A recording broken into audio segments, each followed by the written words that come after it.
నమస్కారం వార్తలకి స్వాగతం ముందుగా ముఖ్యాంశాలు రాష్ట్ర ప్రభుత్వం డిఎస్సి పేరిట నిరుద్యోగులను మోసం చేసేందుకు ఓట్ల రాజకీయం చేస్తోంది ఆరోపించిన తెలుగు యువత రాష్ట్ర కార్యదర్శి రవినాయుడు ముగ్గురు ద్విచక్ర వాహనాల దొంగల అరెస్ట్ నిందితుల నుంచి సుమారు 20,15,000 రూపాయలు విలువగల 41 మోటార్ సైకిళ్లు స్వాధీనం వెల్లడించిన తిరుపతి జిల్లా ఎస్పీ పరమేశ్వర్ రెడ్డి మఠాధిపతులు పీఠాధిపతుల సలహాలు సూచనలతో సనాతన హిందూ ధర్మ ప్రచారాన్ని మరింత గొప్పగా ప్రజల్లోకి తీసుకుని వెళ్లడానికే ధార్మిక సదస్సు వెల్లడించిన టీటీడీ చైర్మన్ భూమన కరుణాకర్ రెడ్డి దుర్గ సముద్రం సచివాలయంలో నవరత్నాలు పేదలందరికీ ఇల్లు పట్టాల రిజిస్ట్రేషన్ ప్రక్రియను ఆకస్మిక తనిఖీ చేసిన కలెక్టర్ లక్ష్మీషా. ఇక వార్తల్లోని వివరాలు. రాష్ట్ర ప్రభుత్వం డిఎస్సి పేరిట నిరుద్యోగులను మోసం చేసేందుకు ఓట్ల రాజకీయం చేస్తోందని తెలుగు యువత రాష్ట్ర కార్యదర్శి రవినాయుడు ఆరోపించారు. తిరుపతి ఆర్డీఓ కార్యాలయం ఎదుట యువత ఆధ్వర్యంలో నిరుద్యోగులు నిరసన వ్యక్తం చేశారు. చెవులో కాలీఫ్లవర్లు పెట్టుకుని నినాదాలు చేశారు. రాష్ట్ర ప్రభుత్వం ఎన్నికలు సమీపించిన నేపథ్యంలోనే డిఎస్సి నోటిఫికేషన్ విడుదల చేసిందని చెప్పారు.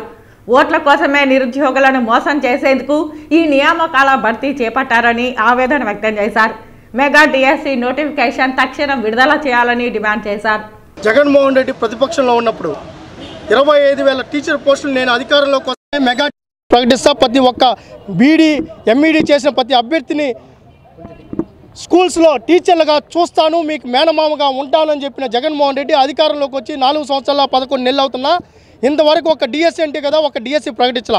డిఎస్సి అభ్యర్థులు కానీ ఆశావహులు కానీ నిరుద్యోగులు కానీ యువత కానీ విద్యార్థులు కానీ గత 4 సంవత్సరాలుగా రోడ్డు మీద ఆర్తనాదాలు పెట్టి నిరసనలు వ్యక్తం చేసి ధర్నాలు చేస్తున్నా అసెంబ్లీ సాక్షిగా జగన్మోహన్ రెడ్డి టీచర్ పోస్టులు ఖాళీగా లేవు, ఒక్క స్కూల్లో కూడా ఒక్క పోస్టు కూడా ఖాళీగా లేవు, మేము భర్తీ చేయలేమని చెప్పి ప్రకటించి 9,771 స్కూల్స్ను విలీనం చేసిన ఈ జగన్మోహన్ రెడ్డి ఈరోజు రేపో మాపో ఎలక్షన్ కోడ్ వస్తుందనగా 10 రోజుల ముందు తూతూ మంత్రంగా నోటిఫికేషన్ విడుదల చేయడం ఎంతవరకు సమంజసం? అది కూడా 6,100 పోస్ట్ అంట. ఎప్పుడు నోటిఫికేషన్ విడుదల చేస్తున్నావు? ఎప్పుడు భర్తీ చేస్తావు? ఎప్పుడు ఎగ్జామ్ పెడతావు? ఈ డిఎస్సి మాకొద్దు, మమ్మల్ని మోసం చేసే డిఎస్సి మాకొద్దు, ఓట్ల కోసం ప్రకటించిన డిఎస్సి మాకొద్దంటూ ఈరోజు ఆ డిఎస్సిని తగలబెట్టడం జరిగింది. అదేవిధంగా మా చెవులో పూలు పెట్టద్దండి. ఈరోజు ఒక పక్కేమో ప్రైమరీ స్కూల్స్ని విలీనం చేస్తున్నాం, ఒక పక్కేమో టీచర్ పోస్టులు ఖాళీగా లేవంటున్నావు, ఒక పక్కేమో మళ్ళీ భర్తీ చేస్తానని చెప్పి ప్రకటించావు. గతంలో ఏమో 25,000 పోస్టులు ఖాళీగా ఉన్నాయండి. అంటే ఏది నమ్మాలి?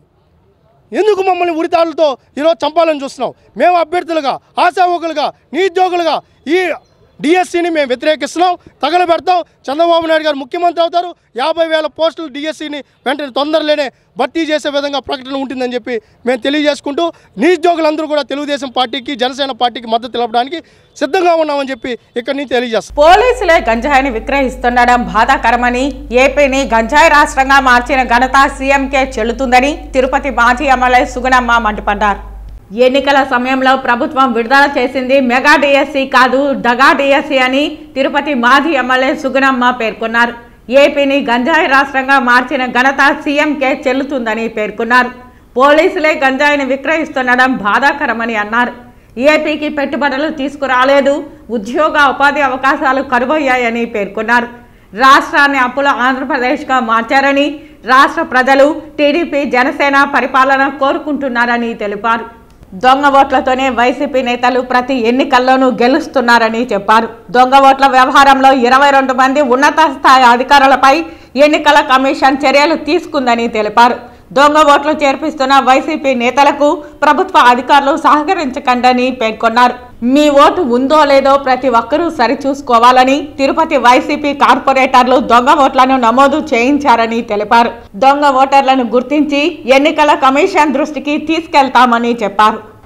ఈయన విడుదల చేసింది మెగా డిఎస్సి కాదు, దగా డిఎస్సి అని ఈరోజు ఎవరైతే ఈ 50,000 మంది కూడా గత 5 సంవత్సరాల నుంచి కూడా జాబ్ క్యాలెండర్ రిలీజ్ అవుతుందనో, లేదు నిరుద్యోగం ఫిలప్ చేస్తారనో, మరి దగాబడ్డటువంటి ఈ అన్ఎంప్లాయిడ్ అంతా కూడా ఈ రోజున అయ్యో రామచంద్ర అంటూ కళ్ళు పట్టుకొని మరి ఏడుస్తున్నటువంటి ఈ ప్రభుత్వంలో తప్పకుండా ఈ జగన్మోహన్ రెడ్డి దీనికి మరి అనుభవిస్తాడు.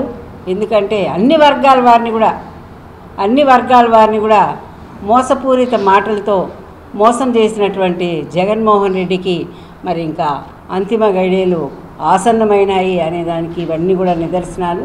ఈ రోజున ఎలక్షన్స్ వస్తాయంటే ప్రతి ఏటా నేను జాబ్ క్యాలెండర్ రిలీజ్ చేస్తాను, 2.5 లక్షల ఉద్యోగాలను నేను అందరికీ ఇస్తానని చెప్పి ఇంతవరకు ఒక జాబ్ క్యాలెండర్ కూడా రిలీజ్ చేయకపోగా, ఒక్కరికి కూడా ఉద్యోగం ఇవ్వకపోగా, ఎలక్షన్స్ సమీపిస్తున్నటువంటి సమయంలో మెగా డిఎస్సి అని మరి ఈరోజు దగా డిఎస్సిని విడుదల చేసి ప్రజల్ని నిరుద్యోగుల్ని మోసం చేసినటువంటి వ్యక్తి జగన్మోహన్ రెడ్డిగా ఈరోజు మనం అందరం కూడా చూస్తున్నాం. అదే ఈ రోజున మరి జగన్మోహన్ రెడ్డి ఈ రాష్ట్రాన్ని పెట్టుబడులు తీసుకురాకపోగా ఈ రాష్ట్రానికి మరి ఒక గంజాయి రాష్ట్రంగా తీర్చిదిద్దినటువంటి ఘనత జగన్మోహన్ రెడ్డి గారికే వస్తుంది. ఈరోజు గంజాయి ఎక్కడైనా పట్టుబడిందంటే అది ఆంధ్రప్రదేశ్ రాష్ట్రంలోనే పట్టుబడుతుంది. పేద ప్రజలందరికీ సొంత ఇల్లు ఉండాలనే లక్ష్యంతో రాష్ట్ర ప్రభుత్వం చేపట్టిన నవరత్నాలు పేదలందరికీ ఇల్లు కార్యక్రమంలో భాగంగా పేదలకు ఇచ్చిన ఇంటి పట్టాల రిజిస్ట్రేషన్ల ప్రక్రియను దుర్గసముద్రం సచివాలయాన్ని జిల్లా కలెక్టర్ లక్ష్మీశా తనిఖీ చేసి ఇంటి పట్టాల రిజిస్ట్రేషన్ త్వరితగతిన పూర్తి చేయాలని అధికారులను ఆదేశించారు. శనివారం ఉదయం తిరుపతి రూరల్ పరిధిలోని దుర్గసముద్రం సచివాలయాన్ని జిల్లా కలెక్టర్ ఆకస్మికంగా తనిఖీ చేశారు. నవరత్నాలు పేదలందరికీ ఇల్లు కార్యక్రమం కింద పేదలకు ఇచ్చిన ఇంటి పట్టాలపై సర్వ హక్కులు కల్పించే రిజిస్ట్రేషన్ ప్రక్రియను తనిఖీ చేశారు. పలువురు లబ్ధిదారులతో మాట్లాడి వారికి ఇంటి పట్టా రిజిస్ట్రేషన్ ఆవశ్యకతను వివరించారు. రాష్ట్ర ప్రభుత్వం పేదలందరికీ ఇల్లు ఉండాలనే ఉద్దేశంతో ఇంటి స్థలం లేని వారికి ఇంటి స్థలం ఇచ్చి ఇల్లు కట్టించాలనే సత్సంకల్పంతో ఇచ్చిన ఇంటి పట్టాను లబ్ధిదారుల పేరు మీద రిజిస్ట్రేషన్ చేయించి వారికి సర్వ హక్కులు కల్పిస్తోందని, ప్రతి సంవత్సరం తర్వాత సదరు పట్టాను క్రయ విక్రయం చేసుకునే హక్కు లబ్ధిదారులకు ఉంటుందని తెలిపారు. జిల్లాలో ఈ రిజిస్ట్రేషన్ కార్యక్రమం మిషన్ మోడ్లో జరగాలని అన్నారు. తెలుగుదేశం రాష్ట్రానికి కంపెనీలు తీసుకొస్తే జగన్మోహన్ రెడ్డి రాష్ట్రానికి గంజాయిని తెచ్చాడని తుడా మాజీ చైర్మన్ నరసింహ యాదవ్ ఎద్దేవా చేశారు. తిరుపతి ప్రెస్ క్లబ్లో ఏర్పాటు చేసిన విలేకరుల సమావేశంలో నరసింహ యాదవ్ మాట్లాడారు. యథో రాజా తదా ప్రజ అంటారు.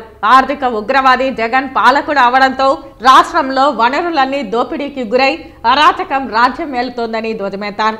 దేశంలో ఎక్కడ చూసినా గంజాయి పట్టుబడినా దాని మూలాలు ఆంధ్రప్రదేశ్లోనే ఉండడం జగన్ రెడ్డి అరాచక పాలనకు నిదర్శనమని చెప్పారు. అధికార వైకాపా నేతల కనుసంధల్లో రాష్ట్రంలో గంజాయి విచ్చలవిడిగా స్మగ్లింగ్ జరుగుతోందని ఆరోపించారు. జగన్ రెడ్డి పాలనలో విచ్చలవిడి గంజాయి స్మగ్లింగ్ వల్ల ఆ గంజాయి మత్తులో పడి యువత జీవితాలు నాశనం అవుతున్నాయని ఆందోళన వ్యక్తం చేశారు. ఇప్పటి వరకు అధికార నాయకులు చేసే గంజాయి స్మగ్లింగ్ ఇప్పుడు పోలీసులు కూడా ఆ అక్రమ వ్యాపారంలోకి రంగప్రవేశం చేశారని పేర్కొన్నారు. ఇంత భారీ ఎత్తున దోపిడీ చేస్తూ, ఇంత భారీ ఎత్తున అక్రమాలకు పాల్పడుతూ, ఏ విధంగా ఇబ్బందులు పాలు చేసి యువతని పెడదాట పట్టించే దాంట్లో వైసీపీ కీలక పాత్ర. 10 మందికి ఉద్యోగాలు తీస్తే ఒక కంపెనీని తీసుకొని వస్తే వాళ్ళ జీవితాలు బాగుపడతాయి. అలా కాకుండా రాజకీయాల కోసమో లేదా ఇంకో దానికోసమో వాళ్ళని గంజాయికి బానిసలు చేస్తే దీనికి సమాజానికి రేపు మనం ఏమి సమాధానం చెప్తాం, రాజకీయ నాయకులుగా ఉండే వాళ్ళు కానీ పరిపాలన ఉన్న వాళ్ళు కానీ అని ఒకసారి ఇలాంటి పుణ్యక్షేత్రాల్లోనే ఈ విధంగా హత్యల పరంపర కొనసాగుతా ఉంటే దానిపైన నిర్దిష్టంగా కూడా ఎందుకు జరిగింది, ఏమి జరిగింది, ఆ యొక్క నిందితుడు ఏ విధంగా ఉండేటప్పుడు జరిగిన దానిపైన కూడా వాస్తవాలు వెలుగులోకి వస్తే మళ్లీ జరిగే పరిస్థితులు ఉండేవి కాదు. కాబట్టి రాష్ట్ర వ్యాప్తంగా కూడా గంజాయి వనం చేసిన జగన్మోహన్ రెడ్డి నీకు గుణపాఠం చెప్పడానికి రాష్ట్రంలో ఉన్న యువత గాని ప్రజలు గాని సిద్ధంగా ఉన్నారు. గంజాయిని సపోర్ట్ చేసి ఈ ముఖ్యమంత్రిని తరిమేయాలి, ఈ యొక్క ప్రభుత్వాన్ని తరిమి కొట్టాలనే విధంగా ఈ రోజు ప్రజలందరూ కూడా ఎదురు చూస్తా ఉన్నారు. ఇకనైనా ఈ గంజాయి ఎక్కడికక్కడ మన రాష్ట్రం నుంచి వదిలిపోతే అవతల రాష్ట్రంలో ఉండే వాళ్ళు పట్టుకుంటా ఉన్నారు. ఈ రాష్ట్రంలో ఉండే పోలీసు వ్యవస్థ ఏమైపోయింది? కాబట్టి పోలీసులకు ఇంతకుముందుగా సోషల్ మీడియాలో చూసిన కానిస్టేబుల్ మాట్లాడుతున్నారు, ముఖ్యమంత్రి మాకు ఏదైనా అన్యాయం జరిగినా, అక్రమం జరిగినా, ఏదైనా దుర్ఘటన, ఏదైనా ఘటన జరిగినా, హత్యలు జరిగినా చూసి చూడనట్టు పో అని చెప్పారు మాకు. కానీ ఇది మంచి పద్ధతి కాదని ఆ పోలీస్ కానిస్టేబుల్ చెప్పినట్టు సోషల్ మీడియాలో ఇప్పుడు రన్ అవుతాను. కాబట్టి ఈ రాష్ట్ర ప్రభుత్వానికి గుణపాఠం చెప్పడానికి ప్రజలంతా సిద్ధంగా ఉన్నారు. ఎల్లవేళలా అందరినీ ఒకే నినాదంతో మోసం చేయలేవు జగన్మోహన్ రెడ్డి. కాబట్టి జగన్మోహన్ రెడ్డికి రాబోయే రోజులు ప్రజలందరూ గుణపాఠం చెప్తారని కూడా తెలియజేస్తాం. తిరుపతి మున్సిపల్ కార్పొరేషన్ పరిధిలోని 9, 33వ వార్డులలో శనివారం ఉదయం 5 గంటల నుండి మాస్టర్ పాయింట్ల వద్ద పారిశుద్ధ్య కార్మికుల అటెండెన్స్ వివరాలను తిరుపతి నగరపాలక సంస్థ కమిషనర్ అతిథి సింగ్ పరిశీలించారు. తిరుపతి మున్సిపల్ కార్పొరేషన్ పరిధిలో శనివారం ఉదయం 5 గంటల నుండి నగరంలోని 9, 33వ వార్డుల మాస్టర్ పాయింట్ల వద్ద హాజరు పట్టికను కమిషనర్ పరిశీలించారు. అదేవిధంగా రైల్వే స్టేషన్ ఏరియా, బండ్ల వీధిలో పరిశీలిస్తూ చెత్తను సేకరించే ప్రదేశాల్లోనూ ఓపెన్ కాలువల వద్ద బ్లీచింగ్ చల్లుతూ ఉండాలని ఆదేశాలు జారీ చేశారు. గ్రూప్ థియేటర్ ఏరియా, బస్టాండ్ ఏరియాలో ప్రవహిస్తున్న పెద్ద కాలువను శుభ్రపరిచేందుకు ఇంజనీరింగ్ సిబ్బందితో కలిసి పారిశుద్ధ్య సిబ్బంది తగు చర్యలు చేపట్టాలని సూచించారు. ఆర్టీసీ బస్టాండ్లో ఉన్న పింక్ టాయిలెట్స్ ను పరిశీలిస్తూ నిత్యం పరిశుభ్రంగా ఉండేలా పర్యవేక్షణ ఉండాలన్నారు. అక్కారం పల్లె వద్ద ఉన్న చెత్త సేకరణ శుద్ధి చేయి ప్లాంట్ను పరిశీలిస్తూ పూర్తి స్థాయిలో తడి, పొడి చెత్తలను వేరు చేసి తూకివాకం ప్లాంట్కి తరలించాలని కమిషనర్ అతిథి సింగ్ సూచించారు. వినాయక సాగర్ను పరిశీలిస్తున్నప్పుడు అక్కడున్న కొంతమంది వాకర్స్ వచ్చి టాయిలెట్స్ ఏర్పాటు చేయించాలని, ముఖ్యంగా త్రాగునీరు ఏర్పాటు చేయించండి అని కమిషనర్కు తెలియజేయగా త్వరలో ఏర్పాటు చేయిస్తామని కమిషనర్ అతిథి సింగ్ చెప్పారు. ఈ సందర్భంగా పారిశుద్ధ్య సిబ్బందితో మాట్లాడుతూ తిరుపతి నగరంలో పారిశుద్ధ్య నిర్వహణ చక్కగా ఉండాలని, అవసరమైన వాహనాలు, సదుపాయాలు కల్పిస్తామని, ఎక్కడా గానీ నిర్లక్ష్యం వహించరాదని తిరుపతి నగరపాలక సంస్థ కమిషనర్ అతిథి సింగ్ తెలిపారు. కమిషనర్ వెంట హెల్త్ ఆఫీసర్ డాక్టర్ యువ అన్వేష్ రెడ్డి, శానిటరీ సూపర్వైజర్ సుమతి తదితరులు పాల్గొన్నారు. గోవిందనామ సంకీర్తనలతో తిరుపతి నగరం మారుమ్రోగింది. ప్రతి శనివారం స్థానిక రాయలసీమ రంగస్థలి కళాకారులు, స్థానిక భక్తులు గోవిందనామ సంకీర్తన చేస్తూ మాడ వీధుల్లో సంచరిస్తూ భక్తి భావాన్ని పెంచారు. ఆధ్యాత్మిక నగరమైన తిరుపతిలో అడుగడుగున భక్తిభావం కనబడుతుంది. నిత్య గోవిందనామ స్మరణ వినిపిస్తుంది.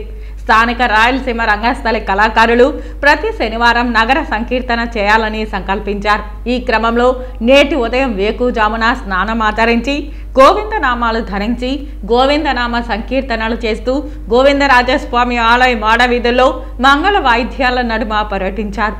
ఈ సందర్భంగా రాయలసీమ రంగస్థలి చైర్మన్ గుండాల గోపీనాథ్ రెడ్డి మాట్లాడుతూ ఎంతో పవిత్రమైన తిరుపతిలో భగవంతుని సంకీర్తన చేయడం లేదా భజన చేయడం ఎంతో పుణ్యాన్ని ఇస్తుందని అన్నారు. తిరుపతి లాంటి పుణ్యక్షేత్రంలో పుట్టడం లేదా జీవించడం ఎన్నో జన్మల పుణ్యఫలమని పేర్కొన్నారు. ఈ కార్యక్రమంలో రాయలసీమ రంగస్థలం కళాకారులు కెఎన్ రాజా, జయతిరెడ్డి, సుబ్రహ్మణ్యం రెడ్డి, వీరాచారి, తిరుపాలాచారి, ఆమూరి సుబ్రహ్మణ్యం, నరసింహారెడ్డి, శాంబోలు హరిణ, చెంగారెడ్డి, వెంకటరామయ్య, ధనంజయ రెడ్డి, కళాకారులు, భక్తులు తదితరులు పాల్గొన్నారు. ప్రతి శనివారము తెల్లవారుజామున నగర సంకీర్తనలో భాగంగా ఈరోజు కూడా వేకువజామునే లేచి నగర సంకీర్తన ప్రారంభించి గోవిందరాజస్వామి 4 మాడ వీధుల్లో నామ సంకీర్తనలతో ఈ కార్యక్రమాన్ని విజయవంతంగా గుండాల గోపీనాథ్ రెడ్డి గారి ఆధ్వర్యంలో జరుగుతుంది. ప్రతి వారము నగర సంకీర్తన జరుగుతుంది. దీని విశిష్టత ఏమంటే పూర్వం నుంచి మా పెద్దవాళ్ళు, మా పూర్వీకులు కూడా, మన పూర్వీకులు కూడా అందరూ కూడా ఉదయాన్నే ప్రాతకాల మందు నిద్రలేసి స్నానకృతులు తీసుకొని రెడీ అయ్యి ఉదయం వచ్చి తిరుమాడ వీధులు, గోవిందరాజ స్వామి తిరుమాడ వీధులు మేము భజన చేస్తున్నాము. దీనివల్ల ఎనర్జీ కూడా వస్తుంది. అందరూ కూడా దీనిలో పాల్గొంటే మీకు కూడా మంచిదే. పేద ప్రజలందరికీ సొంత ఇల్లు ఉండాలనే లక్ష్యంతో రాష్ట్ర ప్రభుత్వం ప్రతిష్టాత్మకంగా చేపట్టిన నవరత్నాలు పేదలందరికీ ఇల్లు కార్యక్రమంలో భాగంగా కొత్తపల్లి లేఅవుట్ నందు జరుగుతున్న ఇళ్ల నిర్మాణాలను జిల్లా కలెక్టర్ లక్ష్మీ షా తనిఖీ చేశారు. శనివారం ఉదయం చంద్రగిరి నియోజకవర్గ పరిధిలోని ఎం కొత్తపల్లి లేఅవుట్ను కలెక్టర్ ఆకస్మిక తనిఖీ చేశారు. ఈ సందర్భంగా కలెక్టర్ మాట్లాడుతూ లేఅవుట్లో తిరుపతి నగరపాలక సంస్థ పరిధిలోని పేదలకు మంజూరైన 5,924 ఇళ్లలో ఆప్షన్ 3 కింద చేపట్టిన 4,786 గృహాలలో పురోగతిలో ఉన్న మిద్దె స్థాయి, పైకప్పు స్థాయిలో ఉన్న 1036 గృహాలను త్వరితగతిన పూర్తి చేసేలా చర్యలు చేపట్టాలని, జల్ జీవన్ మిషన్ కింద ఇంటింటికి కొలాయి ఏర్పాటు, పెండింగ్ వాటిని పూర్తి చేసేలా ఉండాలని సంబంధిత అధికారులను ఆదేశించారు. అవసరమైన లబ్ధిదారులకు పొదుపు సంఘాల నుండి రుణాలు అందేలా సమన్వయం చేయాలని సూచించారు. పేదలందరికీ ఇల్లు కార్యక్రమంలో ఇల్లు మంజూరైన లబ్ధిదారులు వారి ఇంటి వద్ద జియో ట్యాగింగ్ ఫోటో దిగి యాప్లో అనుసంధానమయ్యేలా సంబంధిత పంచాయతీ అధికారులు, వాలంటీర్ల ద్వారా మొబిలైజ్ చేయాలని, ఇంటి పట్టాల రిజిస్ట్రేషన్ త్వరితగతిన పూర్తయ్యేలా చూడాలని ఆదేశించారు. లేఅవుట్లలోని సిమెంట్, ఇటుకల యూనిట్, కంకర యూనిట్లను పరిశీలించారు. ఇంజనీరింగ్ అసిస్టెంట్లు, సంబంధిత సచివాలయ సిబ్బంది పూర్తి స్థాయిలో బాధ్యతగా ఈ కార్యక్రమ పురోగతిలో భాగస్వాములు కావాలని ఆదేశించారు. ఈ కార్యక్రమంలో తిరుపతి ఆర్డీఓ నిశాంత్ రెడ్డి, జిల్లా గృహ నిర్మాణ శాఖ అధికారి వెంకటేశ్వరరావు, తిరుపతి నగరపాలక సంస్థ ఉప కమిషనర్ అమరయ్య, హౌసింగ్ డీఈలు మోహన్, శ్రీనివాస్, ఆర్డబ్ల్యూఎస్ ఎలక్ట్రిసిటీ అధికారులు, సచివాలయ సిబ్బంది తదితరులు పాల్గొన్నారు. గీతాంజలి విద్యా సంస్థల 23వ వార్షికోత్సవాన్ని తిరుపతి మహతి ఆడిటోరియంలో శనివారం ఘనంగా నిర్వహించారు. ఈ కార్యక్రమానికి ముఖ్య అతిథిగా విచ్చేసిన తిరుపతి రుయా ఆసుపత్రి సూపరింటెండెంట్ డాక్టర్ రవి ప్రభు మాట్లాడుతూ తెలుగువారి సంస్కృతి ప్రపంచ దేశాలకు ఆదర్శనీయమన్నారు. అలాంటి సంస్కృతిని భావి భారత పౌరులైన విద్యార్థులకు తెలియజేయాలని సూచించారు. నేటి పోటీ ప్రపంచాన్ని తట్టుకునేలా విద్యార్థులు ఉన్నత స్థానాలకు ఎదగాలని సూచించారు. కొత్తగా అందుబాటులోకి వచ్చిన సాంకేతిక నైపుణ్యాన్ని సైతం విద్యార్థులు అందిపుచ్చుకొని ఉన్నత శిఖరాలకు ఎదగాలని పేర్కొన్నారు. ఇస్కాన్ ప్రతినిధి ప్రభు మాట్లాడుతూ సంపదకు సరి సమానంగా విజ్ఞానాన్ని పెంపొందించుకోవాలంటే మానసిక ప్రశాంతత అవసరమని అన్నారు. అందుకు ఆధ్యాత్మిక రంగం చాలా కీలకంగా వ్యవహరిస్తుందని సూచించారు. పిల్లలకు విలువలను నేర్పించేందుకు ఉపాధ్యాయ బృందంతో పాటు తల్లిదండ్రులు కూడా కృషి చేయాలని అన్నారు. స్కూల్ డైరెక్టర్ ఎన్ మాధవి మాట్లాడుతూ భావి భారత పౌరులైన పిల్లలకు విలువలతో కూడిన విద్యను అందించాలన్న ఉద్దేశంతో 23 సంవత్సరాల క్రితం గీతాంజలి విద్యా సంస్థలు ప్రారంభించామన్నారు. విద్యార్థులు, తల్లిదండ్రుల సహకారంతో అంచెలంచెలుగా ఎదుగుతూ తిరుపతి నగరంలో 3 బ్రాంచులు ఏర్పాటు చేశామని చెప్పారు. తమ సేవలను మరింత విస్తరింపజేసే ఆలోచనలో భాగంగా రాబో విద్యా సంవత్సరంలో రామచంద్రాపురం వద్ద కూడా నూతన బ్రాంచ్ను ఏర్పాటు చేస్తున్నామని ప్రకటించారు. తమ సంస్థకు సహకరిస్తున్న తల్లిదండ్రులకు కృతజ్ఞతలు తెలిపారు. ఈ సందర్భంగా అనంతరం ఏర్పాటు చేసిన సాంస్కృతిక కార్యక్రమాలలో విద్యార్థులు తమ నృత్య ప్రదర్శనలతో ఆహుతులను ఆకట్టుకున్నారు. ఈ కార్యక్రమంలో ఆ school chairman S Surendra, NGO నాయకులు సురేష్ బాబు, ప్రిన్సిపల్ ఎన్వి రమణ, ఉపాధ్యాయులు, విద్యార్థులు, వారి తల్లిదండ్రులు, పలువురు ప్రముఖులు పాల్గొన్నారు. తమిళనాడు మంత్రి హిందుత్వంపై చేసిన వ్యాఖ్యలు దురదృష్టకరమని, ప్రజాస్వామ్య విలువల పరిరక్షణకు ప్రతి ఒక్కరూ పాటుపడాలని బీజేపీ మాజీ ఎమ్మెల్సీ సుధాకర్ రెడ్డి పేర్కొన్నారు. దక్షిణాది రాష్ట్రాలు పన్నులు ఎక్కువగా చెల్లిస్తున్నాయని, దేశం మొత్తం ఒక్కటిగా ఉంటాయని పేర్కొన్నారు. రాజ్యాంగానికి విరుద్ధంగా మాట్లాడడం అర్ధరహితమని తెలిపారు. విభజించే విధానాన్ని మేము ఖండిస్తున్నామని, ప్రజలకు తక్షణం క్షమాపణ చెప్పాలని డిమాండ్ చేశారు. రాహుల్ గాంధీ పాదయాత్ర చేస్తుంటే ఎంపీ ఇలా చెప్పడం హాస్యాస్పదంగా ఉందని చెప్పారు. చైనా, పాకిస్తాన్ దురాక్రమణకు అడ్డుకట్ట వేస్తూ దేశాన్ని మోదీ గొప్పగా నిలిపాడని తెలిపారు. తమిళనాడు మంత్రి హిందుత్వంపై చేసిన వ్యాఖ్యలు దురదృష్టకరమని తెలిపారు. ప్రజాస్వామ్య విలువలు పరిరక్షణకు ప్రతి ఒక్కరూ పాటుపడాలని సూచించారు. ముఖ్యంగా దక్షిణాది రాష్ట్రాలు ట్యాక్సెస్ ఎక్కువ కడుతున్నాం, ఉత్తరాది రాష్ట్రాల్లో ఖర్చు పెడుతున్నారు. అది చివరికి మరొక దేశంగా మారే పరిస్థితి, సెపరేట్ కంట్రీగా ఆ డిమాండ్లు వస్తాయని చెప్పి ఆయన ఒక అర్థం లేని, పర్థం లేని, ఆధారం లేని ఒక పొలిటికల్ స్టేట్మెంటు మరి ఇచ్చినటువంటి సందర్భం. దాన్ని సమర్థిస్తూ కర్ణాటక ముఖ్యమంత్రి గారు, ఉప ముఖ్యమంత్రి గారు మాట్లాడిన తీరు కూడా చాలా సిగ్గుచేటు. భారతదేశం మొత్తం కశ్మీర్ నుంచి కన్యాకుమారి వరకు కూడా ఒక సమగ్ర భారతావనిగా, ఐక్యత చిహ్నంగా వారు ఎంపీగా ప్రమాణం స్వీకారం చేసినప్పుడు భారతదేశం యొక్క ఐక్యతని, సమగ్రతని సార్వభౌమత్వాన్ని పరిరక్షిస్తామని చెప్పి ఒక పార్లమెంటు సభ్యుడిగా పదవీ బాధ్యతలు తీసుకునేటప్పుడు చేసిన ప్రమాణానికి విరుద్ధంగా, రాజ్యాంగానికి విరుద్ధంగా ఇచ్చి రాజకీయ దురుద్దేశంతో వారి యొక్క సంకుచిత ధోరణితో, నేరో మైండెడ్నెస్తో వారు చేసిన విధానం చాలా అర్ధరహితంగా ఉంది, జుగుప్సాకరంగా కూడా ఉంది. కాబట్టే మళ్ళీ దాని తర్వాత కూడా వాళ్ళు సమర్థించుకున్న తీరు చాలా సిగ్గుచేటు. దాన్ని పూర్తిగా ఖండిస్తూ ఆ డివిజివ్ మెంటాలిటీ అంటే డివైడ్ అండ్ రూల్ బ్రిటిష్ మనస్తత్వం, మానసికత ఇంకా మరి వారి యొక్క మాటల్లో ఏదన్నా కర్ణాటకకి రావాల్సినటువంటి వారి కాన్స్టిట్యున్సీకి రావాలి ఏదన్నా కార్యక్రమం అంటే మాట్లాడవచ్చు ఒక పార్లమెంట్ సభ్యుడిగా. నిధులు ఎక్కువ కావాలని అడగవచ్చు. కానీ ఎంటైర్ అసలు ఆధారం లేనటువంటి మాటలు మాట్లాడి ఒక సెపరేట్ దక్షిణ భారతదేశం మేమంతా ఇదైపోవాల్సి వస్తుందనే పరిస్థితి అంటే చాలా తీవ్రంగా ఖండిస్తున్నాం. గూడూరు, నాయుడుపేట, సూలూరుపేటలో శనివారం కాంగ్రెస్ పార్టీ ఆధ్వర్యంలో తిరుపతి రాజధాని కోసం కేంద్ర మాజీ మంత్రి డాక్టర్ చింతామోహన్ నాయకత్వంలో ఆందోళన కార్యక్రమం చేపట్టారు.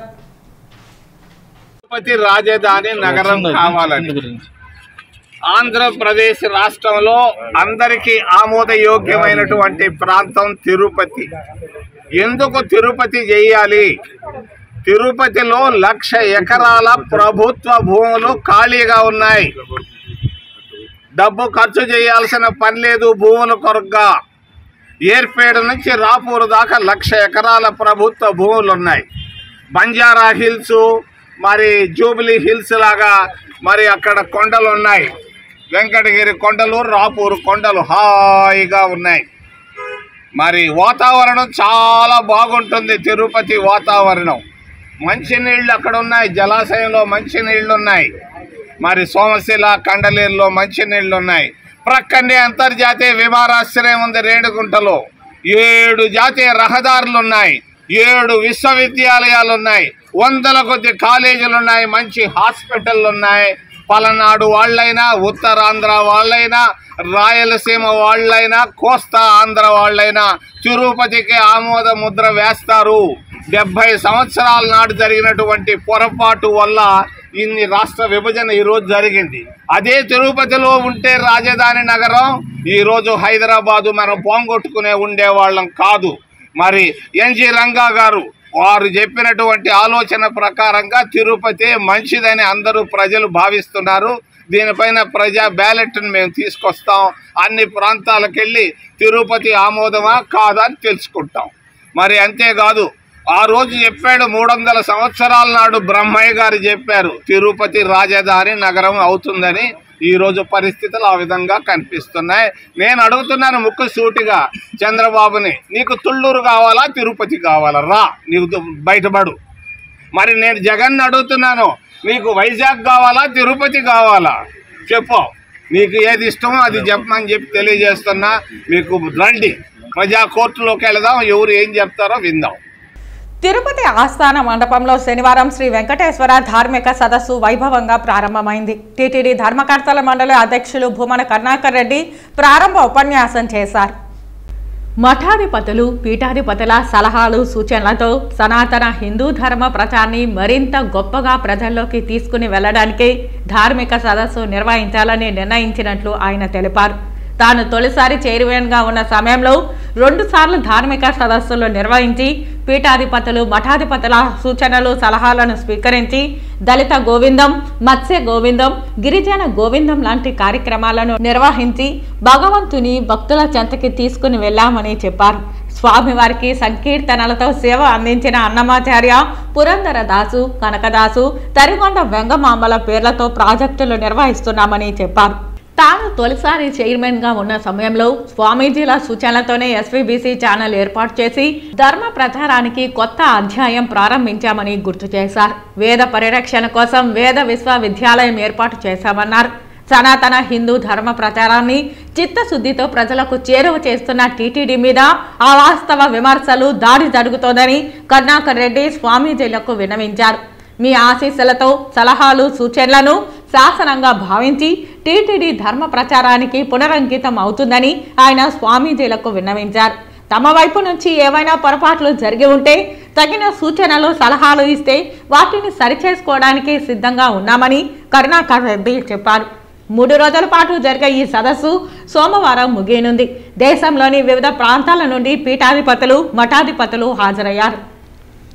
3 ద్విచక్ర వాహనాల దొంగలను అరెస్టు చేసి నిందితుల నుండి సుమారు 20,15,000 రూపాయల విలువ గల 41 మోటార్ సైకిళ్లను స్వాధీనం చేసుకున్నట్లు తిరుపతి జిల్లా ఎస్పీ పరమేశ్వర్ రెడ్డి వెల్లడించారు.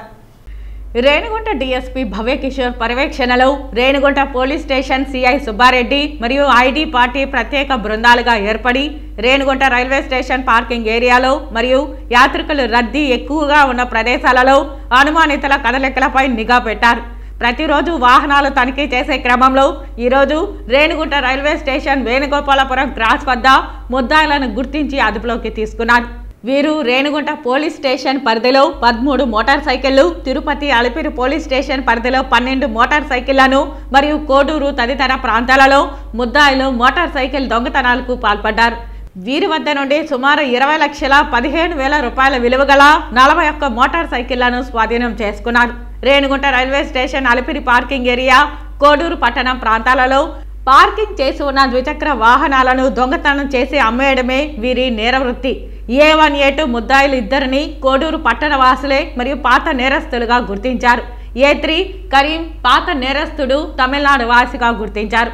పట్టుబడిన ముద్దాయిలందరూ మద్యం, ఇతర చెడు వ్యసనాలకు అలవాటు పడి దొంగతనాలకు పాల్పడేవారని తెలిపారు. ఉత్తమ ప్రతిభ కనపరిచిన రేణిగుంట డీఎస్పీ భవ్యకిషోర్ని మరియు రేణిగుంట పట్టణ సిఐ సుబ్బారెడ్డిని పోలీసులను జిల్లా ఎస్పీ పరమేశ్వర్ రెడ్డి అభినందించి ప్రశంసా పత్రాలు అందజేశారు. తిరుమల శ్రీవారిని ఈరోజు ఉదయం నైవేద్య విరామ సమయంలో పలువురు పీఠాధిపతులు, స్వామీజీలు దర్శించుకున్నారు.